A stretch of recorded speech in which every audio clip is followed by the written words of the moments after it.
Alright guys, this is a video on the Right Stuff front disc conversion. I have a 67 Camaro and I was not able to find a video on this. So what I'm going to do is I'm going to walk you through this as I muddle my way through it and get through it. Hopefully it'll help you. So basically first thing I did was go through the kit contents here. And as you can see is I wrote down the part numbers that I have on my boxes versus what they said I'm supposed to have. And as you can see, like if you look over here at the dust shields and the caliper brackets, I have different part numbers. But when I called them up, they explained to me that those were for drop spindles, although it didn't match my kit content. So the first thing I would do is go through that. If you needed to speak with somebody, there's your number, 1-800-405-2000. That's the Right Stuff. They'll kind of walk you through if you need any help. So the other thing they told me was I did not need the pedal rod. I forget why that is. It had something to do with either manual brakes or power brakes, but I did not need that pedal rod. So, okay, first things first. This car, as you can see here, I'm just going to show you real quick, is all disassembled. Okay, so the motor's out. I redid the frame, and I'm at the part now where I'm just starting to put the suspension and put my wheels back on. I'm going to put these springs back in. So if you hopefully you've already taken the car apart. I can't help you there, but I can help you walk through this on the process on how to put it back together. So here it is. We're going to skip over the disassembly here, move right into the steering arms. So what I did was you're going to have to take the steering arms off your original vehicle. On this Camaro, these were the steering arms, and what I did was I took them off and then I ran them through my sandblaster, just a little home model sandblaster, cleaned the grease and grime in my parts cleaner, ran them through the sandblaster, and then I got them looking like this with a wire wheel. So take a wire wheel on your angle grinder. It's just a cheap Harbor Freight angle grinder because I've been burning the crap out of it. Just bought some $5 or $6 wire wheels. Hit that up with a wire wheel, and you know, you got it pretty good looking. So on this car, that is the stock look, and that's what I'm looking for. I don't want it painted black. I kind of want it original. So I didn't go with anything crazy on this drop spindle. Excuse me, on this kit. I didn't get the slotted brakes or anything. Just pretty much the factory look. So the first step that we're going to start with reassembly is getting this steering arm back on the spindle. So there you go. That's how it's going to go. That's the inside of the spindle, obviously. And there you go. The heads of the bolts are going to go towards the front and the nuts on the back. But what I'm going to do is I'm going to look over here in I have the 67 Camaro factory assembly instruction manual. I'm going to find my torque specifications in there. And I'm going to come back. I'm going to torque these down. Here you go. Here would be the other spindle. They are not left and right. They're both the same. So depending on when you mount your steering arm is which side of the car it's going to go. And then here are the bolts for it. Okay, so I'm going to go ahead and do that. I'm going to get the steering arm onto the spindle, get that all torqued down, probably on both of them here, and then we can move on to the next step. And but let me give you a good look at that on how it goes. There you go. And we'll move on to the next step there. Okay. Alright guys, here's the next step. So what I did was I kind of take that back. I looked through the assembly manual and I could not find the torque specifications to hold that steering arm onto the spindle. But what I did find out was if I went to a service manual and looked up in the specifications section, it gave me the torque specs. So these right here, these nuts on a 67 Camaro, also first gen the Chevelle as well, had to be torqued down to 85 pounds. So I torqued these to 85 foot-pounds. And one way that you know that you have your spindles on correct, I know on this car, is if you check out over in the back here, you see these bump stops right here, and then you got this bump stop on the frame. So there you go. Let me show you that right there. So one way you know you have it on correct is this bump stop is designed to hit the frame there. So what I did was I dry fit everything. So I put the bottom castle nut on, I put the top castle nut on. As you can see, I don't have the spring in, So what I'm going to do is I'm going to take a measurement inside the spring compartment to kind of get a rough idea of how far I have to compress that spring. And then what I'll do is I'm going to use a spring compressor to compress the spring. I'll set the spring in there, got to make sure it hits and it seats in the right spot. And then I'll go ahead and sock up these castle nuts. Once again, see if there's some torque specifications on the castle nuts. And then I will, you kind of torque them a little extra till you can get the cotter pin in there. So there's where we are right now. I dry fit it. That's what it's going to look like when you get your spindle in there. Well, like I said, I got to use a spring compressor. And once I get that done, well, let me show you the spring compressor that I'm going to use. I went down to my local AutoZone. I've used this before when I took them out. Let me just get this open here. This is a brand new one. The first spring compressor that they went to rent to me, I checked the threads, and the threads were all tore up. So be mindful of your equipment. You know, I really don't want to compress that spring. You're talking about something, and that'll kill you. So what I did was I checked it out. This is brand new, so the threads are good. It's a brand new unit. And on this one, basically when you compress the spring, this plate slides through the bottom of the spring, and then you grab the top with these. So what I'll do is I'll compress the spring, and then I'll show you a picture of the spring, and we'll get that in there and move on to the next step. All right, guys, here we go. Next step. So what you're going to do for this, I got the spring in the car, so I don't want to bore you, but if you got a first-gen Camaro, it's going to be tough. The hole at the bottom of the control arm is pretty narrow, so you better get yourself a good spring compressor. Most of them kind of cock off to the left and to the right just a hair, and then that hole, you have a tough time getting them out. So here I got a heat lamp because I had to retouch up paint. I kind of scarred up some of the control arm, but let's get back to the nitty-gritty of this. Okay, so first you have your bracket. Your bracket will be labeled, okay, right here. It says BL, that's left, bracket left, which is the driver's side. Okay, so you're going to put your bracket on first, and then once you put your bracket on, you're going to have a felt gasket. The felt gasket is in there. I'll show you from behind. So you're going to put your bracket, then you're going to put your felt gasket right over the spindle, and then put your dust shield. And that's all going to be held on right here by this 5/8 bolt.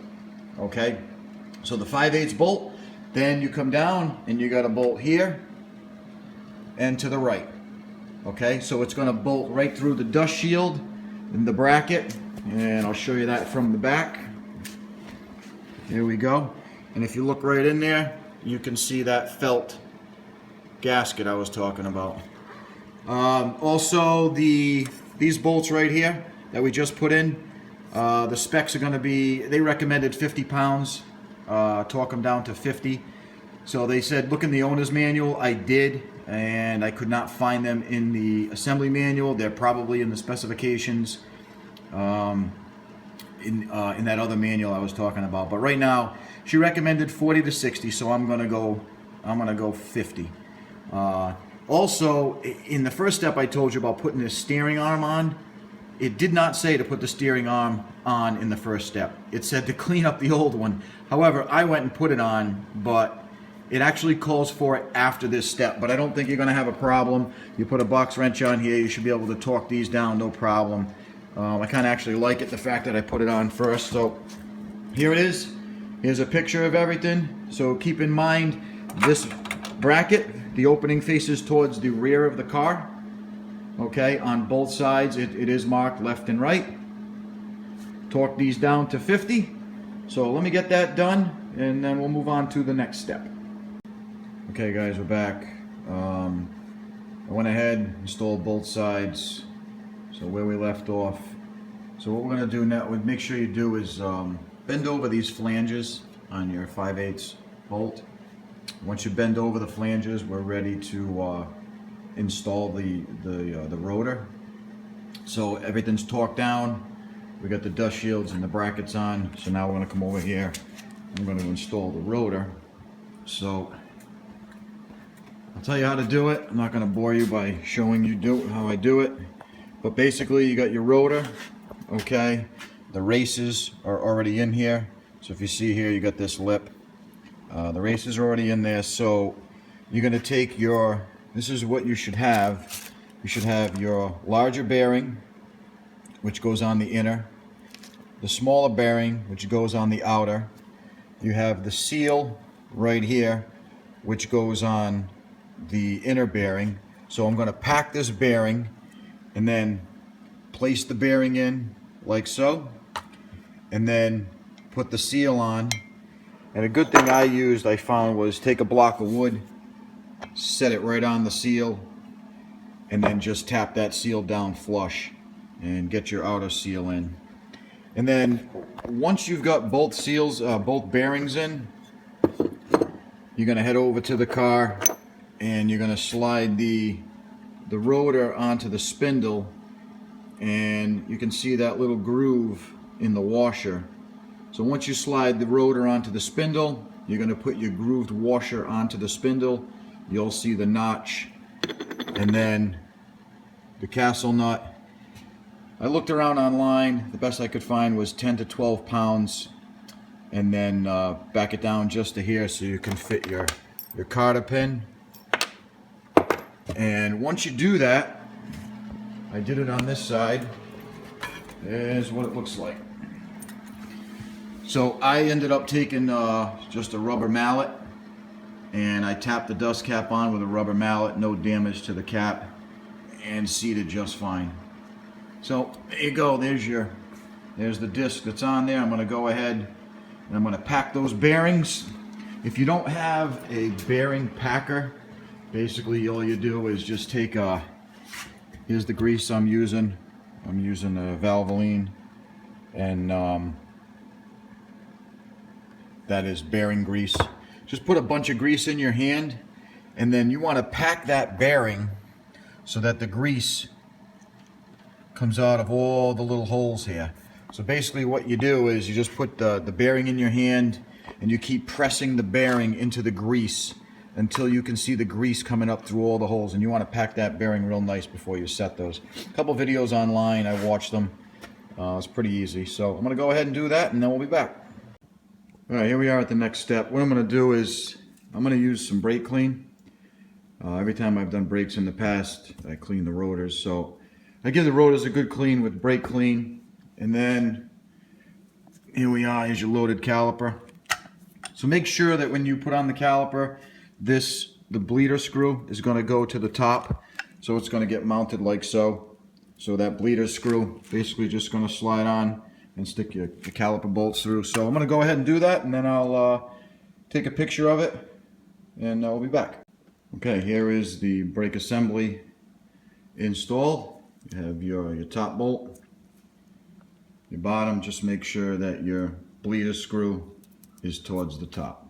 And that's basically it. Give you a look at that.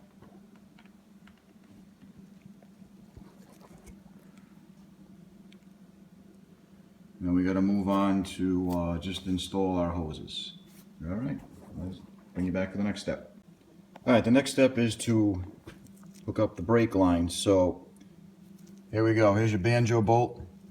So basically sandwich the brake line with the copper washers. So put your banjo bolt, copper washer, brake line, copper washer, and then insert this into the bottom of the caliper. So go ahead and do that, and then I'll show you the caliper. Okay, so we got that done. Here you go. Here is the brake line installed in the back. Okay, the back of the caliper. And then on the 67 Camaro, it runs up to the frame right here. So I refinished these clamps, these brackets on the Camaro, wire wheeled them, painted them black. And then you just slide it up through the bottom and put that little C-clip on here, and that secures the brake line to the frame. Now we're going to move on to the brake booster. Let me give you a good look at this in case you need any pictures. And there you go, there's your finished caliper. Alright guys, the next step is to put in the brake booster in the master cylinder. I ordered the 11-inch, and the 11-inch power booster comes already riveted with the bracket on the booster and the master cylinder already assembled. So that's the one I'll be showing you how to do. I'm going from manual brakes to power brakes. So this rod right here is going to mount through the firewall to your brake pedal. But here's the hard part. I had to take the brake pedal out. So, because this is the rod on the top of the brake pedal where you'll be connecting that rod from the power booster. So you're not going to get this out through the firewall.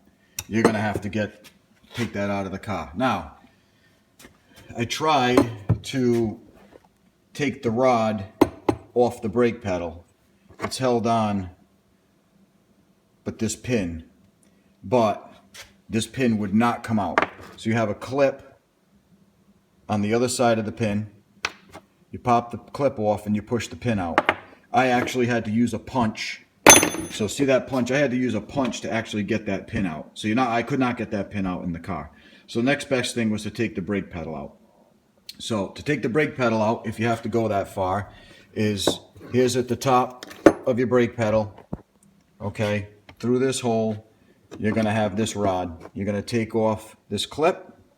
You kind of got to have to pry up on the clip and slide it off, and then you can push the rod out.